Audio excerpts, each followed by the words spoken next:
Bharatiya Janata party Yuva Morcha के प्रदेश अध्यक्ष हमारे साथ प्रांशु दत्त द्विवेदी जो इटावा पहुंचे हैं। हम इनसे जानते हैं जिस तरह से चोटी कांड के बाद अब लगातार जांच भी जो झांसी मंडल को दे दी गई है और उसके बाद चूंकि आज पहली बार पहुंचे हैं प्रांशु दत्त जी जिस तरह से लगातार राजनीति का केंद्र इटावा बना रहा और लगातार ब्राह्मण और ठाकुर की बात होती रही, किस तरह से देखते हैं प्रांशु दत्त?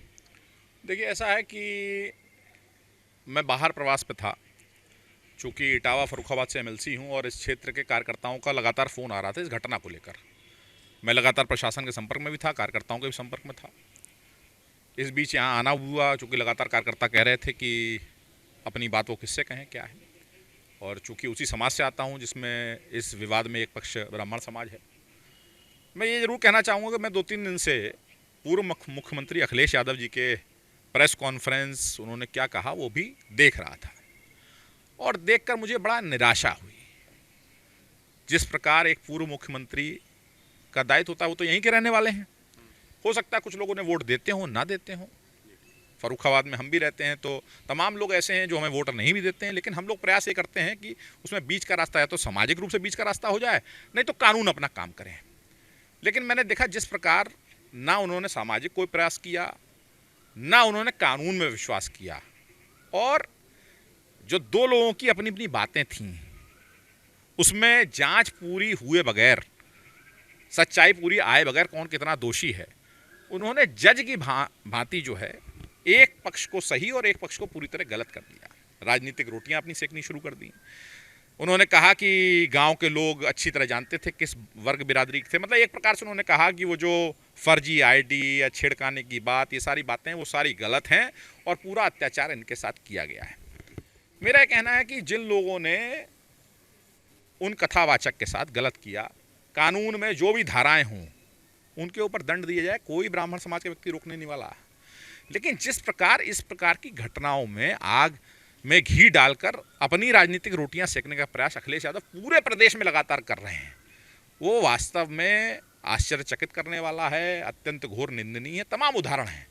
कौशाम्बी में पहले इनके सांसद जो हैं एक मामले में 2 पक्षों की तरफ से एक बिरादरी में कूद पड़ते हैं, फिर वो तिवारी जी आत्महत्या कर लेते हैं, तो अखिलेश यादव को तिवारी जी से पूरी सहानुभूति हो जाती है कि बड़ा गलत हुआ, पुलिस की वजह से ऐसा हुआ। जबकि सच्चाई ये थी कि वहाँ पर जो उनके सांसद जी थे, अगर वो पार्टी ना बने होते तो शायद वो तिवारी की नौबत ना आई होती।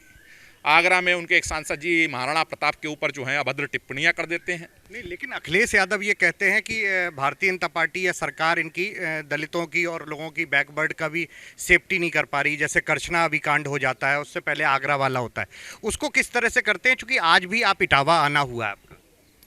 देखिए, ऐसा है, अखिलेश जी की सरकार में और हमारी सरकार में एक अंतर है। अपराध तो पहले भी होते थे, आज भी हो रहे हैं, सरकारें अपना प्रयास करती हैं, लेकिन इस सरकार में अपराधी किसी वर्ग का हो उसके ऊपर कार्रवाई होती है। चाहे वो अभी गोरखपुर का उदाहरण दे रहे थे या आप करछना का उदाहरण दे रहे थे, लेकिन अखिलेश जी अपने राजनीति को लेकर बड़ा सेलेक्टिव हैं। अभी कन्नौज में उनके एक साथी वो रेप के मामले में नवाब सिंह यादव का नाम आ जाए, या फिर अगर आरोपी कोई मुस्लिम समाज का निकल आए तो उस मामले में अखिलेश यादव कुछ नहीं जानते होते हैं और वो देखते हैं कि कहाँ उन्हें राजनीतिक लाभ है, वहाँ कूद पड़ते हैं। यही घटना अगर इसमें जो पक्ष दोषी है, जिसने गलती करी, वो उनकी अपनी बिरादरी से होता तो ये सब लोग जानते हैं कि समाजवादी पार्टी की सरकार में कानून का क्या हाल था। अगर एक वर्ग जो है वो गुंडई बदमाशी करता था, उसमें कानून क्या होता था। कुल मिला के अखिलेश जी जो हैं वो 27 का सपना दिल में रखकर समाज को बांटने का बहुत खराब प्रयास कर रहे हैं, लेकिन देश की जनता, प्रदेश की जनता जानती जवाब देगी।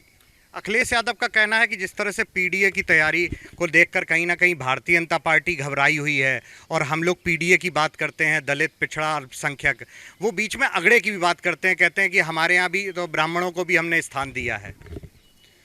देखिए, ऐसा है, लोकसभा चुनाव में अखिलेश जी की कुछ सीटें बढ़ी,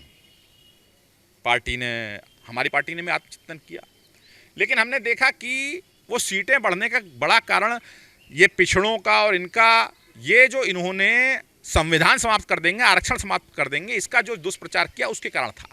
और अब वो कलई खुल चुकी है, ऐसा कुछ होने नहीं वाला। सारा पिछड़ा समाज, दलित समाज भारतीय जनता पार्टी के साथ है।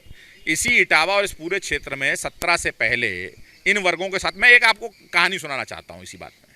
आपने बगुला भगत की कहानी सुनी होगी। अखिलेश जी जो हैं वो पीडीए के नाम पर सफ़ेद आवरण डालकर बगुला भगत बन गए हैं। और जितनी पिछड़ी और दलित जातियां हैं उनको ये कह रहे हैं कि मैंने सपना देखा है, मुझे पता लगा है कि यहाँ तालाब का पानी सूखने वाला है और मछलियां मर जाएंगी और मैं तुम्हें पीठ पे डाल के लेके चलता हूँ, सुरक्षित स्थान पर ले जाना चाहता हूँ। लेकिन बगुला भगत क्या करता था, वो सारी मछलियों को खुद ही खा जाता था। तो अखिलेश जी ये पिछड़ा और दलित की बात तो करते हैं, लेकिन इनकी पिछली सरकार में भी जो आतताई अत्याचार होता था वो किनके साथ होता था? नौकरी लेते थे तो 90% पिछड़ों का हक किसको दे देते थे और पैसा लेकर दे देते थे? ये किसी छुपा हुआ तो नहीं है। इस घटना ने भी और जो भी घटनाएं प्रदेश में हो रही हैं उससे सिद्ध हो गया है, प्रदेश की जनता जाग गई है, समझ गई है कि इनका फार्मूला क्या है। आज आप यहाँ पीड़ित पक्ष से भी मिले, किस तरह का आपने देखा है? चूँकि अब तो जांच वाँच बाकायदा पुलिस झांसी मंडल से करा रही है। नहीं, देखिए ऐसा है, पीड़ित पक्ष की बात में भी पीड़ित गांव के जितने लोग हैं, जो घटना हुई है कोई भी ये नहीं कह रहा कि उसको सही किया गया, सब ये कह रहे हैं कि उसमें दोषी। लेकिन उनका भी कहना ये है कि इस उनकी गलती के कहना है कि योगी जी के नेतृत्व में निष्पक्ष जांच होगी, कोई दोषी बख्शा नहीं जाएगा, मुझे ये पूर्ण विश्वास है। कथावाचक को लेकर जिस तरह से अखिलेश यादव धीरेन शास्त्री के लिए भी कहते हैं कि वो अंडर टेबल पैसा लेते हैं, हवाई यात्राएं करते हैं, महंगे महंगे चश्मे लगाते हैं और विदेश यात्राएं होती हैं, उसको किस तरह से आप देखते हैं? देखिए, मैं तो यही कहूँगा कि अखिलेश जी को अगर ब्राह्मण समाज वोट नहीं देता है तो आखिर इतनी नफरत उससे क्यों? भाई, ब्राह्मण समाज तो ऐसा है कि प्रभु राम अन्याय के खिलाफ रावण का वध करते हैं और ब्राह्मण समाज जो है प्रभु राम के साथ खड़ा होता है। ब्राह्मण समाज तो ऐसा है कि बाबू कल्याण सिंह जी राम मंदिर के लिए मुख्यमंत्री कुर्सी छोड़ते हैं, ब्राह्मण समाज उनके साथ खड़ा हो जाता है। ब्राह्मण समाज तो ऐसा है कि पूज्य हमारे प्रधानमंत्री जी राम मंदिर का शिलान्यास करते हैं, ब्राह्मण समाज उनके साथ। ब्राह्मण समाज तो ऐसा है कि एक माफिया कानपुर का वो विकास दुबे, उसकी बिरादरी कई लोगों के संग जो एनकाउंटर में हत्या होती है, फिर भी पूरा ब्राह्मण समाज न्याय के लिए योगी आदित्यनाथ के साथ खड़ा हुआ है। ये जो नफरत है मैं समझ नहीं पा रहा हूँ। और उन्होंने कल एक जो आप बात कर रहे थे कथावाचक में भी जो उदाहरण दिया, इस देश में तमाम वर्गों का कथावाचक है और जिसका जो स्तर होता है उतनी बड़ी व्यवस्थाएं करनी पड़ती हैं। मोरारजी बापू भी हैं, हमारे आसाराम भी कथा कहते थे, हमारी बहन जी जो उमा भारती वो भी कथा कहती थी। ये जितना बड़ा कथावाचक होता है उसके टेंट, माइक, पंडाल, रहना, भोजन, प्रसाद, इसके लिए तमाम व्यवस्था होती है। अखिलेश यादव जहाँ रैली करने जाते हैं वहाँ का डीजल नहीं खर्च होता है, वहाँ टेंट नहीं खर्च होता, कुर्सी नहीं लगती है, लोगों आना जाना नहीं जाता। तो एक ही समाज के प्रति इतनी नफरत, मैं अखिलेश जी से कहना चाहता हूँ ये नफरत छोड़ें। ब्राह्मण समाज जो धर्म के रास्ते पर चलता है उसके साथ हमेशा पहुँचा है और मैं उनसे कहना चाहता हूँ कि भाई हम तो सत्ता में हैं, कानून की व्यवस्था है, उनको आंदोलन करना है। मथुरा के मामले में कूद पड़े, आप देखिएगा अगर कूद पड़ेंगे, जो अवैध मस्जिद है, जो आक्रांतियां की निशानी है और वहाँ मंदिर का निर्माण हुआ, मस्जिद हटेगी, उसमें आगे आए ब्राह्मण समाज हो सकता है। अखिलेश यादव कह रहे हैं कि 27 में तो हमारी सरकार इस बार बन रही है। देखिए, सपना उन्हें 22 में भी आया था और अति उत्साह में गलती कर गए।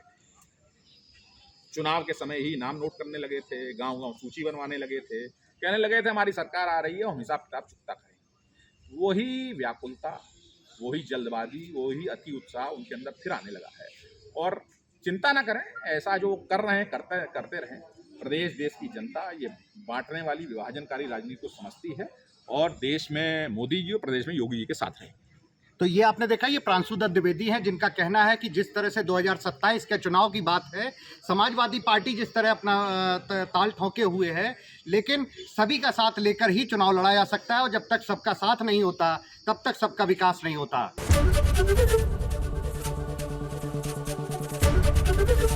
एबीपी गंगा, खबर आपकी, जुबान आपकी।